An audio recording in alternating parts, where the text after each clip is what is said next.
Hai, selamat datang kembali di Tips Gila. Hari ini kita akan memberitahukan mengenai 3 trading indikator yang paling sering digunakan untuk mengonfirmasi apakah price action yang kita pilih sudah benar atau salah. Jadi kita memakai indikator ini sebagai alat bantu ya. Alat bantu di mana ini indikator bukanlah alat untuk menentukan pergerakan, tetapi sebagai alat bantu yang mengonfirmasi apakah arahnya itu bergerak sesuai dengan price action yang kita pikirkan atau bukan. Jadi dalam mindset kita harus berpikir bahwa indikator itu adalah suatu alat bantu, bukan alat untuk menentukan posisi baik sell maupun buy ya. Jadi ini adalah alat bantu. Oke, yang pertama kita akan menggunakan yang namanya indikator EMA, Moving Average Exponential. EMA ini menurut kami sangat baik ya, dimana dia bisa memperlihatkan kita sedang berada di market apa sih sebenarnya, market trend kah, market sideways kah, market ranging kah, atau market turun, market naik. Itu dari EMA 50 kita bisa melihatnya. Nah, itu yang teman-teman lihat di sini. Kita bisa lihat dari September ya. Mulai dari September, EMA 50 ini seperti tidak ada gunanya, di mana dia itu selalu dilewati. Ini berarti bahwa ini adalah market sideways, di mana ketika dia turun dia bisa naik kembali. Jadi ketika dia turun, dia bisa naik kembali, dan ketika dia turun, dia bisa naik kembali. Itulah market sideways, di mana market sideways itu dia emang arahnya itu naik turun gitu. Jadi di sini biasanya trader-trader pemula akan mendapatkan keuntungan hanya dengan menunggu begitu. Tetapi yang menjadi masalah adalah ketika suatu market sudah berasal dalam fase yang lain, yaitu market yang berjalan dengan momentum yang tinggi. Nah, ketika itu biasanya trader-trader pemula akan kelabakan karena mereka dengan hanya menunggu biasanya bisa cuan, tetapi ketika market dengan momentum yang tinggi, mereka akan kehilangan itu, karena semakin mereka menunggu semakin besar kerugian mereka, apalagi ada biaya swap dan lain-lainnya. Oke, jadi EMA 50 kita menggunakan ini sebagai indikator untuk melihat bahwa dia sedang berada di market apa, market sideways, market naik, atau market turun begitu. Jadi di sini kita bisa lihat bahwa di September ini dia market sideways atau ranging istilahnya ya. Jadi dia selalu melewati. Kalau kita lihat makin ke bawah makin sering terlewati ya, itu adalah ciri-ciri dari market sideways begitu. Kemudian selanjutnya kita menggunakan yang namanya RSI. Kenapa RSI? RSI ini adalah indikator yang sangat sering digunakan oleh para trader di dunia.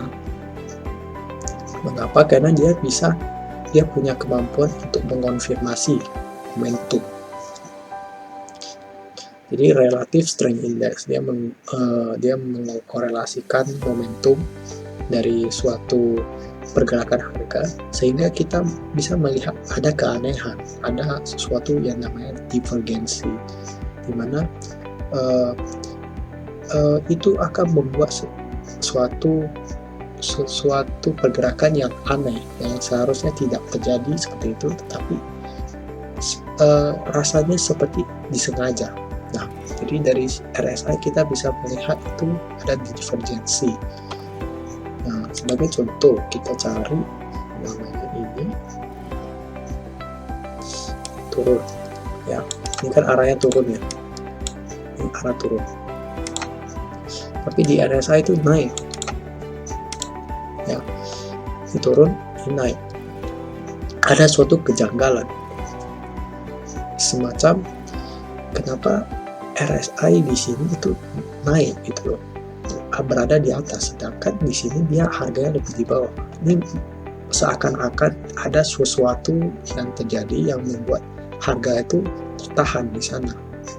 Harga tertahan sampai disengaja untuk lebih turun ke bawah. Jadi di sini kita bisa melihat adanya divergensi, dan di sini itu bisa kita konfirmasikan bahwa dia sedang bersiap-siap untuk naik kembali. Begitu. Ada divergensi di sini. Ini ada bullish divergence, salah satu bullish divergence. Jadi ketika ini turun dan ininya mengarah naik, itu adalah divergence. Ya, itu salah satu contoh divergence. Jadi ini menunjukkan bahwa kita perlu open posisi apa, buy atau sell. Tentunya di sini kita melihat indikator ini, kita berpikir ini buy. Begitu. Jadi RSI itu gunanya seperti itu. Dan jangan lupa ketika dia sudah melewati dari batas bawah dan batas atas, itu cenderung dia akan turun. Misalkan ini ketika dia melewati batas bawah, dia cenderung akan naik kembali seperti ini. Nah, dia akan naik kembali. Paling tidak sampai ke wilayah batasnya. Ketika dia sudah sampai ke batas, itu kita wanti-wanti apakah dia turun lagi atau naik lagi. Nah, jadi biasanya ada scalper biasanya akan bermain di sini. Ketika dia udah mencapai itu udah jauh banget ke bawah, dia akan set posisi buy, dan dia akan jual di daerah batas ini. Ketika sudah menyentuh batas ini, dia akan close position. Nah, kemudian kita close position, kemudian kita melihat lagi apakah dia melewati dari batas atas ini. Nah, batas di atas ini adalah kemungkinan dia untuk turun. Jadi ini ada tekanan, ini udah tekanan beli yang sudah terlalu kecapekan, tekanan naik yang terlalu capek, sudah capek ya, jadi akhirnya akan turun. Nah, itulah yang membuat naik hingga ke sini dan dia turun kembali ke bawah. Nah, biasanya scalper akan melakukan posisi sell di sini. Ketika dia melewati batas lebih sedikit, dia sell. Kemudian ketika dia sudah mencapai batas sedikit, dia akan close position. Ini adalah metode para scalper. Ya, jadi apa yang kita ketahui, RSI adalah sebagai konfirmasi akan terjadinya pergerakan besar. Apakah itu ada divergence atau enggak, apakah itu melewati batas bawah, ada batas atas. Jadi itu adalah gunanya RSI. Kemudian kita periksa kembali yang namanya MACD. Kita suka memakai MACD. Di sini MACD memperhitungkan pergerakan harian, dan kita bisa lihat bahwa ketika terjadi cross, akan ada suatu pergerakan antara dia naik atau turun. Perhatikan di sini. Ketika dia cross, itu juga salah satu konfirmasi. Jadi MACD ini ya biasanya lagging. Lagging itu artinya dia melihat pergerakan di masa lalu, yang artinya tidak bisa memprediksi masa depan. Tapi ketika ada crossing, itu kecenderungan untuk dia terjadi peristiwa besar seperti naik atau turun itu sangat besar.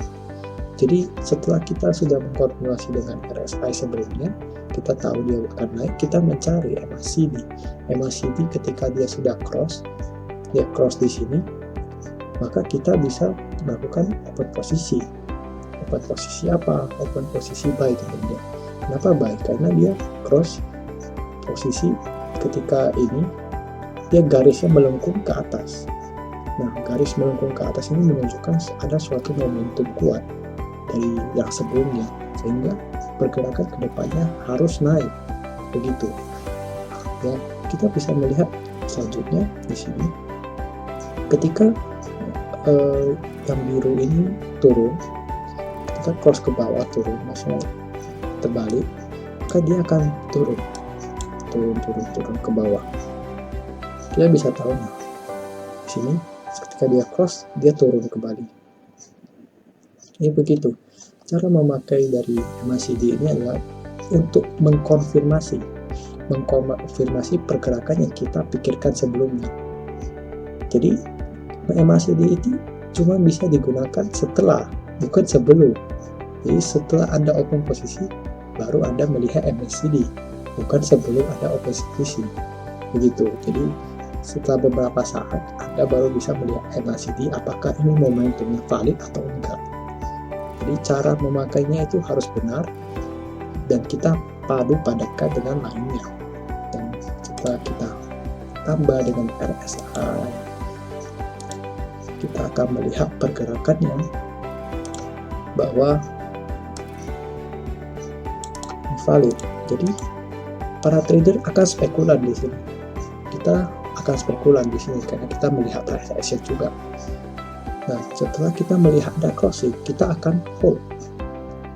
Kita akan hold dan kita sudah tenang-tenang aja karena dia sudah ada divergence, ada crossing, itu udah pasti jackpot gitu loh. Itu adalah suatu indikator di mana dia akan naik gitu. Nah, divergence ini kita dapat di sini gitu. Nah, jadi ini adalah kita bisa ketahui ya, kita bisa ambil dari sini, dan hasilnya ya dia pasti naik gitu. Dan dia ada cross di sini, jadi di sini sebelumnya ada cross kan, kita juga bisa mengambil posisi di sini. Ini tentunya harus ada price action. Biasanya support dan resistance di sini ketika dia closing di atas support atau di bawah resistance, dia akan naik atau turun gitu. Dia akan melakukan pergerakan yang besar ketika dia sudah jebol support dan resistance dari video sebelumnya. Oke. Jadi kita akan melihat sebagai contoh ini ya. Contoh ini kan naik posisinya, ini naik. Jadi RSI aman gitu ya. Tetapi apa yang terjadi di sini? Terjadi crossing. Sebagai trader kita bisa spekulan. Kenapa spekulan? Karena ini udah di bawah, maksudnya di resistance gitu loh. Dan dia coba jebol ke bawah nggak bisa. Hanya punya satu pilihan doang, yaitu naik ke atas. Dan itu dikonfirmasi oleh MACD gitu setelahnya. Jadi setelah kita buy, MACD yang konfirmasi dia ke atas atau ke bawah begitu. Oke. Jadi kesimpulannya adalah 3 indikator ini harus dipakai sebagai alat konfirmasi, di mana kita bisa melihat bahwa MACD walaupun dia crossing, dia punya chance untuk balik crossing. Jadi kita harus melihat pergerakan setelah crossingnya, begitu ya. Apa yang terjadi kalau dia setelah crossing, dia naik, dia garis melengkungnya seperti ini ke atas gitu. Itu menandakan pergerakan yang kuat. Kita bisa spekulasi atau spekulan biasanya. Nah, setelah itu kita bisa memakai EMA untuk menentukan ini market sedang dalam fase apa, fase naik kah, bullish kah, bearish kah, atau fase ranging atau sideways begitu. RSI digunakan untuk mencari keanehan, divergence dalam suatu chart. Jadi dari sini kita padu-padankan dan kita bisa menemukan suatu teknik yang dapat memberikan kita entry yang baik. Bukan terbaik, tetapi ya entry yang cukup baik lah, dengan target TP yang lumayan tinggi ya. Untuk saat ini kita bisa lihat ini setelah crossing pun dia bisa terbang lumayan tinggi gitu, sekitar 200 points ya, lumayan lah. Jika teman-teman punya saran atau kritik, silakan ditulis, di posting, di send ke kami. Kemudian jika teman-teman merasakan ini bermanfaat dan bisa memberikan teman-teman pengetahuan yang baru, silakan komen, dan like, dan jika berkenan boleh subscribe dan share ke teman-temannya yang ingin belajar trading. Oke, thank you semua. Trade made easy with Pips Zilla.